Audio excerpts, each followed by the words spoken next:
Hello Africa, welcome to HealthAfrik on AAU TV. AAU TV is the voice of higher education in Africa, and you're welcome to your favorite health show on television today, HealthAfrik. My name is Bridget Ama Denteh. Today is 26th June, and today marks the celebration of the International Day Against Drug Abuse and Illicit Drug Trafficking, also known as World Drug Day.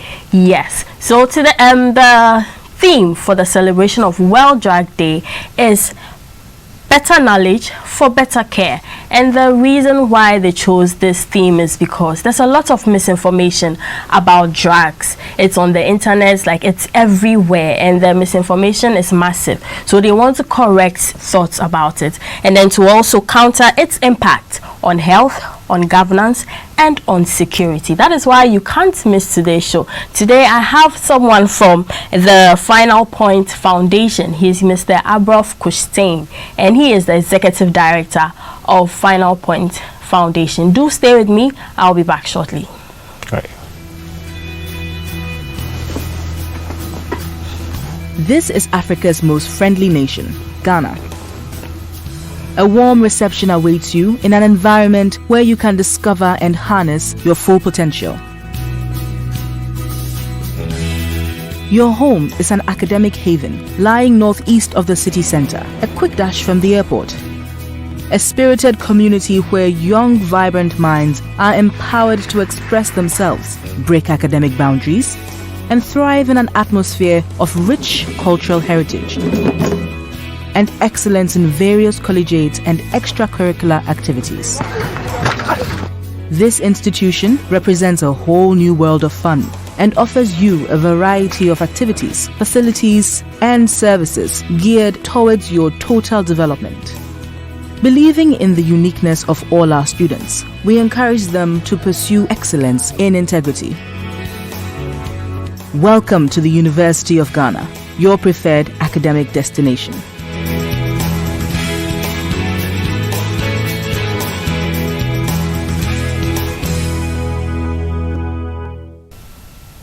You're welcome back. This again is HealthAfrik on the AAU TV. As I said earlier, today the topic is better knowledge for better care as we celebrate World Drug Day. If you're watching, you can follow the conversation on Association of African Universities on Facebook and on YouTube. Do well to check out our other social media handles and follow Association of African Universities Television. If you're watching today, my beautiful makeup is by Ellen Ankoma. You can follow her on IG. Her name is EL_nails_makeup. Aburof, you're welcome. Thank you very much. It's great to have you this It's my pleasure. So I want you to tell us about the Final Point Foundation, the inspiration, some of your success stories. That's wonderful. Final Point Foundation came about because when I was in school, I spent almost 7 years in mechanical engineering. I did mechanical for 7 years. From school, get so confused. I went to do accounting on UPS. In that journey, I found out that there was certain guidance I suppose should have gotten, certain inspiration, certain so that I could have choose what I could do best in life. But it is rather unfortunate I didn't get that opportunity. So that was my greatest inspiration. So when I was in IPS, there was a PR lecturer who discovered that I would have a gift of voice, and he told me if I read communication, I could have become more better than reading accounting. Then I decided that that is the final point of my life, to discover who I was.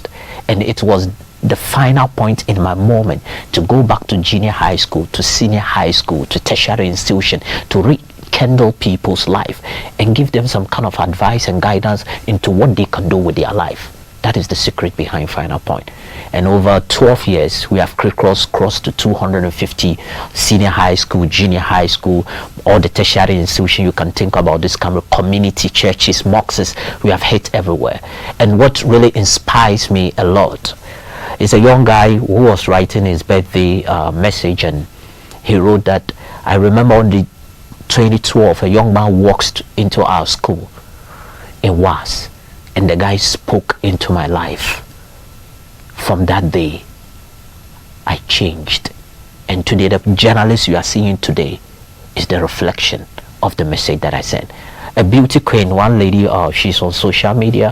One day I was just there when she gave me a message on social media. She said, hey, look, I always see you walking and I pray God to bless you. I said, why? She said, look, the first time you walk to Koforidua Polytechnic and you spoke into my life, I changed the way I think about myself, my family, my vision, and Africa. And today who I am is from your message. That is our success story. So you've been sending the message of drug use to these. It goes beyond drug use. It's all about giving people a new mindset about life, education, health, whatever it takes for a person to achieve his goal. Final point, that's what we do. And our greatest mission is to raise the next generation of African leaders who become servants leaders. And that's our goal. That's what we do. So that's our success story. But the drug abuse came about in 2018 when the media was just full of the issues of drug abuse. And as an organization who believe in the future of Africa and its young people, we found out that the drugs was just eating up the young people. The little research we did, we found out that the advocacy is always at the top. It's always at the research rooms. They get it. It's left on the shelves. So we found out that, hey man, as far as we care about the future of Africa and the young people, why not we should start our own advocacy and go down to the ground, up, than going up to the ground, because most of it will be at the up, it will not come on ground. So 2018 till now, we cross to 100 with drug advocacy. We have crossed to 150 junior high and senior high schools across this Greater Accra and Ashanti region. And we are 2021. We are trying to hit another 6 regions on our campaign. Okay, that's really good work you guys have done there. So now let's go into today's discussion. Drug abuse. What exactly is a drug? Beautiful. I love the question. Yes.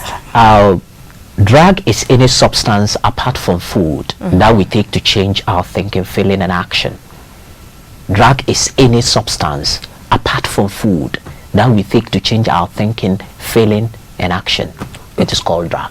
It's called a drug. Yeah. So drug abuse, is it only when the drug is illegal and you consume it, or when you take it too much than what is expected? Beautiful. I do ask a question in schools, and a girl answered a question about drug abuse definition so beautifully in one town.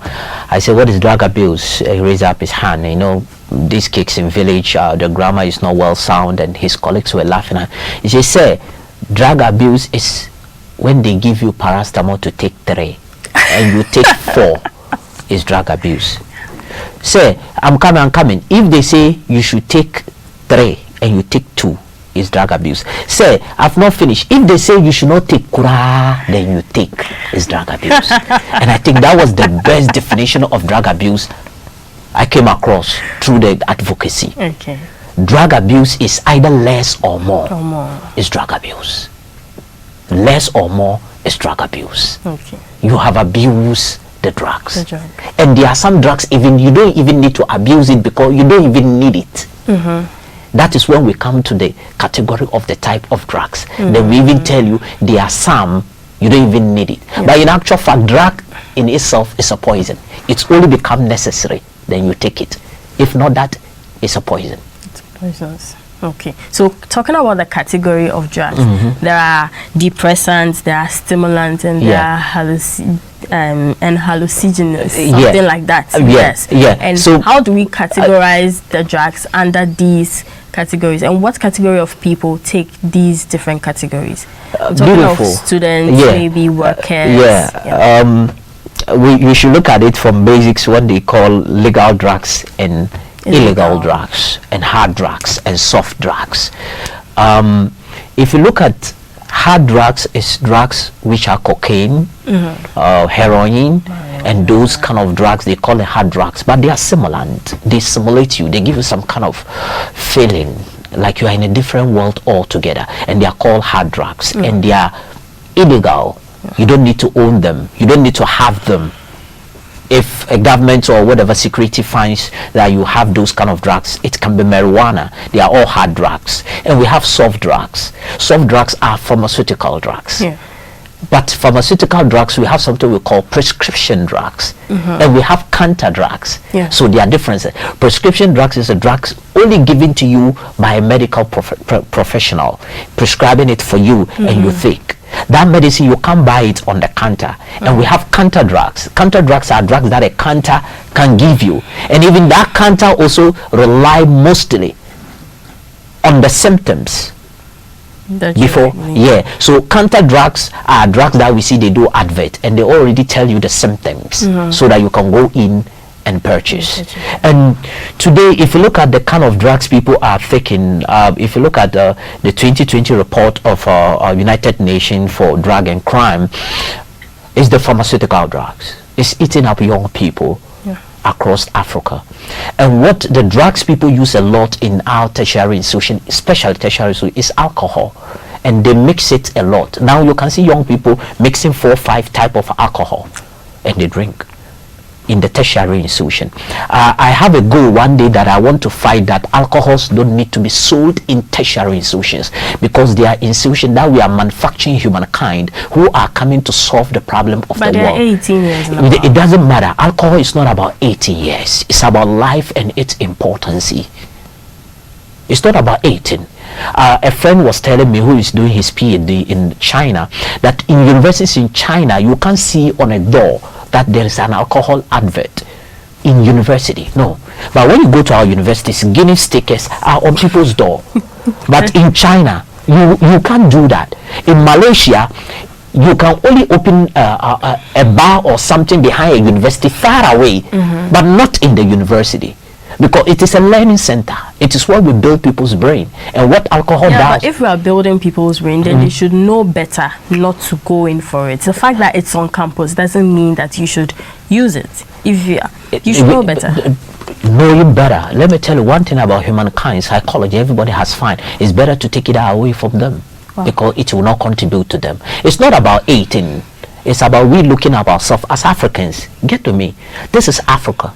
This is not copy and paste Western culture that in America, in who and who, it is there. We are not Americans. This is typical Africans with values and culture. We were even taking alcohol based on occasions. And if even in our certain, before you get alcohol, and even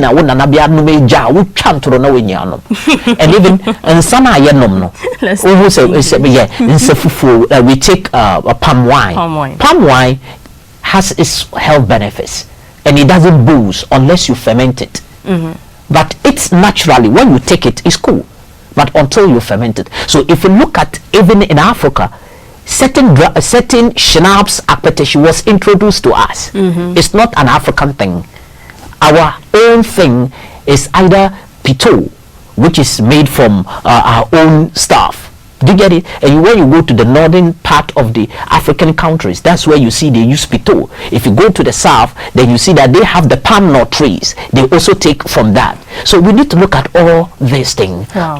Alcohol is killing a lot of young people. In America, the lot of accidents, the senior high school students are dying out of it. Yeah, and a lot of death is related to alcohol consumption. So if it is that, what do we want it? One thing about we, because the scientific researches are not there. People pass through university and they are completed. We don't know how many of them who have getting job. We don't know how many of them who are on the street. We don't know how many of them have become drug addicts, because we don't have data to even fix up our problems. So we need to be very careful about that. So there are soft and hard drugs, and all of them, you only take a prescription drug when a doctor prescribes it to you, but you don't just go around. But in our schools, that is what is going on. I'm telling you, even in tertiary institutions, people are using alcohol similar to girls.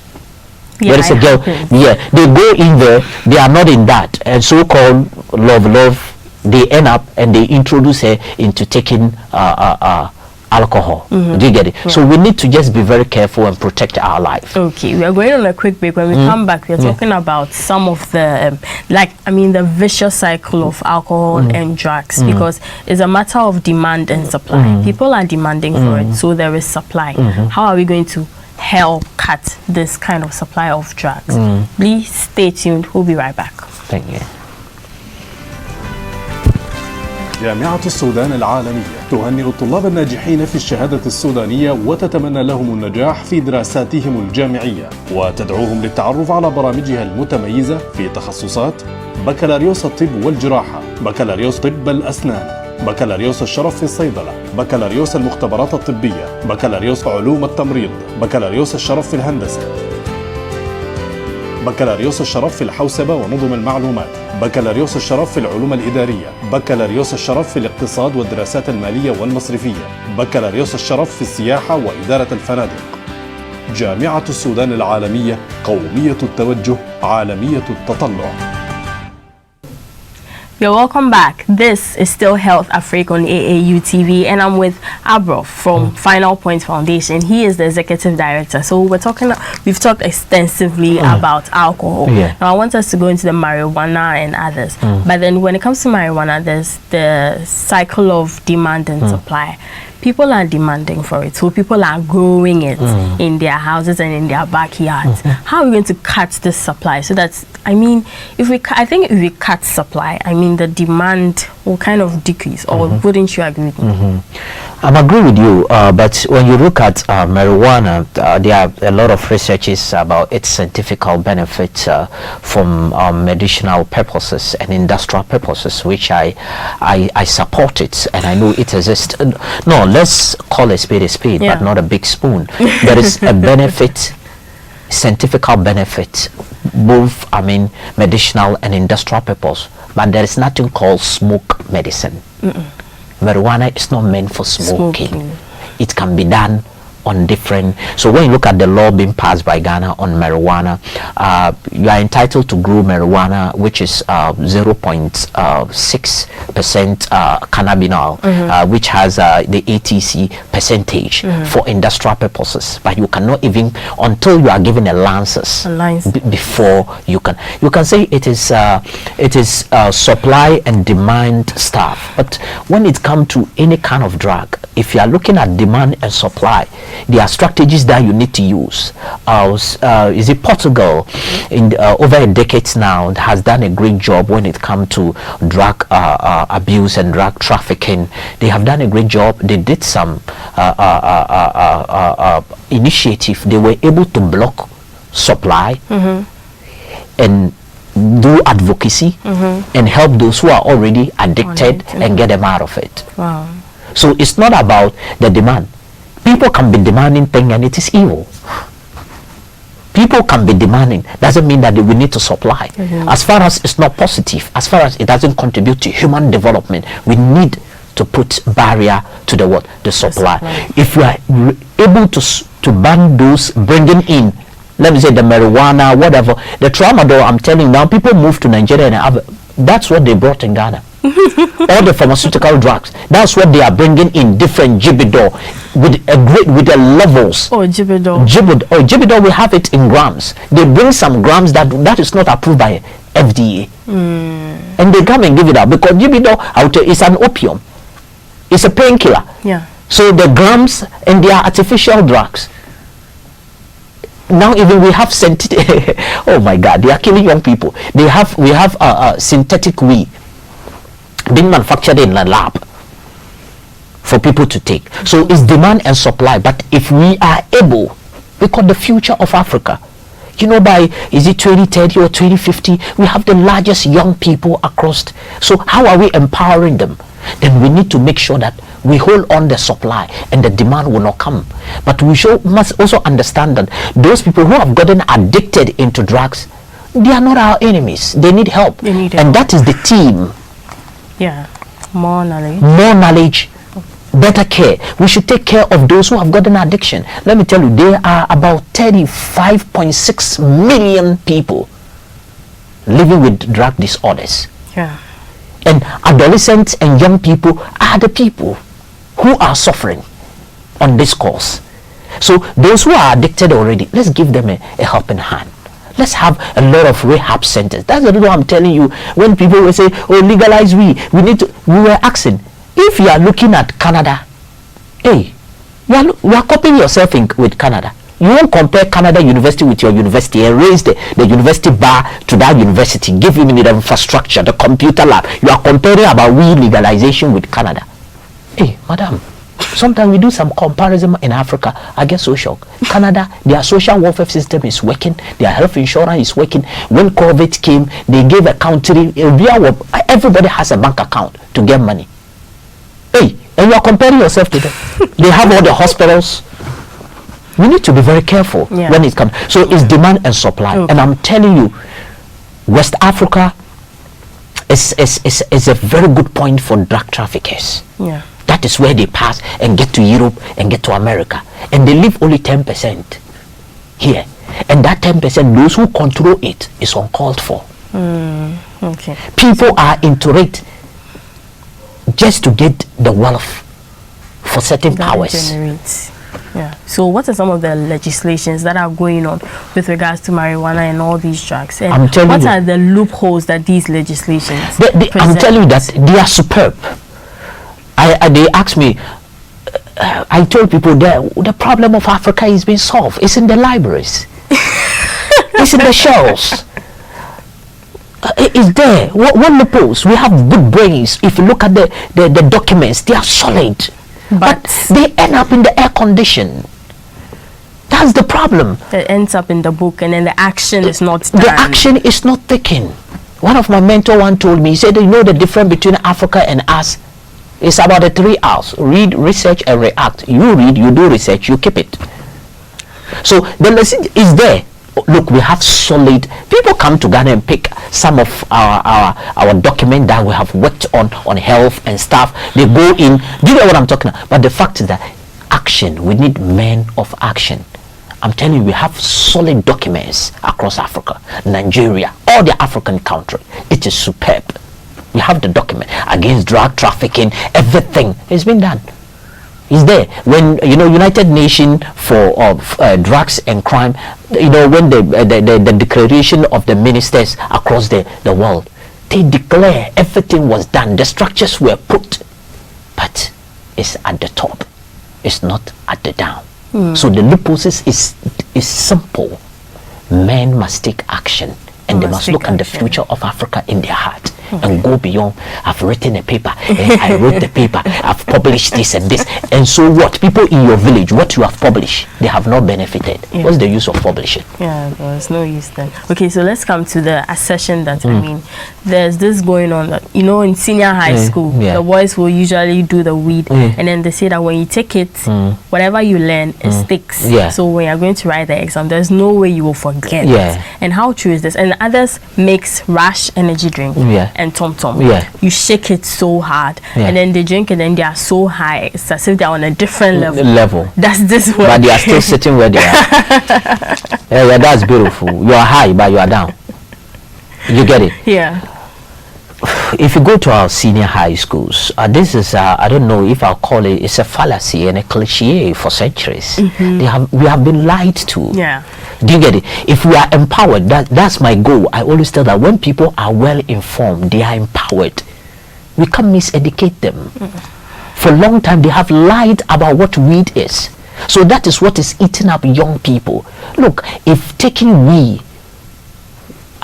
is something that will make you smarter and write exam, it could have been in things we buy when we are going to school. When you are back, how do they call the paper? They will buy some weed. You get what I'm talking? Because the educationists will know better. The health will know better. They will tell us, oh fine, weed is something if you take, you can learn one. Add it. And when you're going to school, your mama will do the weed for you to take it. Then we need to educate young people. It is a lie. And as we were talking, rash, because there is too much caffeine. So when you drop tom-tom, which is something from different world altogether, my brother, you are killing yourself. Let me tell you one thing about drug. You die at the age of 18, waiting to be buried at the age of 60. When you are living with drug, when you are taking alcohol, extensive alcohol, when you are into everything, pharmaceutical drugs, counter drugs, all kind of drugs you are taking, you die. You are walking dead, but you don't know until it hits you once. So for senior high schools, and not even senior, they take that kind of thinking to tertiary institution. Yeah. You go to colleges and universities and people still argue, oh, what is we? And this guy is a science student. Excuse me. So it is re-informing the people. It is a cliche. Young people need to understand, and we are in the era of digital age, and the most dangerous thing is that it's the two-way sword. Today you can order a we on your phone and it will be delivered to you, any kind of drug, and that's the most dangerous thing. That's the same tool you can use to empower yourself and know how the world moves, and nobody will lie to you. So moving to the university front, you know there are counseling centers in universities, but these counseling centers are poorly patronized, and they in themselves a backdrop to people who are in the university using drugs, and then they need help. But I mean, the counseling centers, people don't go there, so how is the person going to get help in the university? Great. I feel we have a problem when it comes to orientation. The first day you are in university is the way we talk to kids. I feel it's all about rules and laws when we are orienting people to university. An orientation is an opportunity to let somebody understand that you are in the world of pool of knowledge. You are welcome to this world called university, and there are different gates that you can pass to become the person you are. You may have certain challenges, it's normal. You may take alcohol, it's normal. You may go into drug, it's normal. You may go into sex addiction, it's normal. Let young people understand and tell them, you can always knock at our door. We are there for you. And the way the council and department also package their self, and the way they handle the issues, also let the kids not showing up. So people can walk to Legon 4 years and walk out, and they have never walked to the counseling department. Not just for drug alone, totally in life. That's what I told you. I didn't have guidance for the course I need to read. So the counselors, they have, I always say, you see, you can do an orientation and somebody will walk out of the the hall, and totally the person will. And these are also things academics also need to understand. It's not all things that you can do. So on orientation, they alone, from the department, no. There is somebody who talks for living, and the content of his talks is so rich that when you pull the person in, he may come from the street. The difference between Harvard and we is that Harvard can go to Wall Street and pick people who have run businesses for a long time and become great, and bring them to Harvard for 2 weeks, 3 weeks. Just want them to say they produce them in part of our world. And they bring these people to put brains in the young people. But we here, somebody can have the expertise for 10 years on the street. The university feel that it's not comfortable to bring the person, and it is killing us. So our orientation is all of them. We don't get people to come in, because I believe at orientation, even you, the counselor, getting up to stand behind the mark, there must be an intention. And when we are able to spice up the environment and let people understand, I'm telling you, people will show up. And now today we can use a lot of strategy. It can be a WhatsApp, a social media and stuff to deal with people if they think they cannot come physical. So our guidance and counseling, when I went around the schools, I found out that the guidance and counseling need guidance and counseling. So what are you so your foundation, what are you doing about the whole drug problem, and today being the World Drug Day, what are you doing? Because of this what do they say, distance and stuff thing, if not, we were wanting to have some kind of floating within the Medina municipality, because I'm a typical Medina boy. We wanted to get some churches and stuff so that we could pass by, but I'm not that kind of a one-day thing, you know, to receive. It's and every so day. It's every day. Drug abuse campaign has become part and parcel of me, and I think it takes consistent and persistence for us to able to reduce, if not eradicate, drug abuse in our community. So for this day, I tell you, today my day is very choked. But tonight we are trying to get some locations within the community, and just talk to people and let them understand. And it's our goal that let's get to the chemicals, the ground, and people are empowered. They get access to materials Yes, my partners in Los Angeles has one of the best drug material. I have one for you people here. Okay. It's called The Truth About Drugs. There are about 14 type of drugs. Some of them have not even hit our market yet, but it will be coming. It will be because coming. those selling them will be bringing them. Wow. But when early kicks are exposed, I got touch. In Kasua, I went to a school and did the drug section. A girl, and when I save a girl, I save the world. Yeah. That's that. When I save a girl, I'm so concerned about girls, the men, them boys, because I know when we get women right, The we could future get is men. female. I'm telling you, when we get women right, we get men right. Yeah. Because they are the only laboratory that God passes through to work again since He created Adam. A girl called me. And she was crying. She said, Coach, thank you for coming to our school. He said, a few days I was going to try a pill. My colleagues were pushing me. But when you came to our school, the discussion, you told us what it is and other things. It has saved my life. Oh. I just want to tell you thank you very much for coming. And this was a girl child. People were deceiving her to get her into something.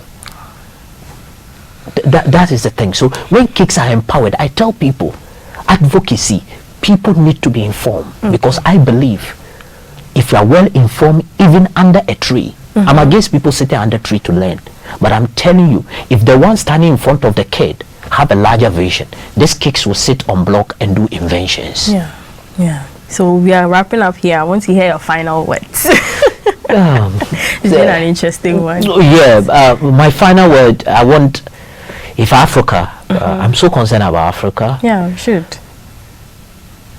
We need to take control of our destiny. Most of the drugs, pharmaceutical drug that is eating up Africa, is not being manufactured by Africans. It is trooping in from somewhere. Whoever is watching us, being a parent, a father, a government official, a teacher, a lecturer, we have a collaborative responsibility to save this continent from drug, from child trafficking, any kind of disease. And we are the people who would do that. There is nobody, no matter how somebody tap you at the back, the person cannot put you at his back. So we Africans, and especially the young people, those in colleges, I hope they will be listening and they will be watching. The destiny of this continent is in our heart, and we are the only people who can create a drug-free community. But please, if you are in school, just try and go back to your hometown, the junior high school, senior high school, talk to them, learn something small, and advocate. Everybody can give something back to Africa. Thank you very much. You are all welcome. Very emotional last words you got there. Thank you very much, Aburof, for passing through on such short notice. It's been an interesting conversation, and we have just celebrated World Drug Day on HealthAfrik as usual. Thank you very much for staying tuned. As I said earlier, my face beat is by Ellen Ankama. You can find her on Instagram, EL_nails_makeup. Thank you. Do follow the conversation on Facebook and on YouTube. My name is Bridget Ama Denteh. Africa is all we've got. Let's make it drug free. Was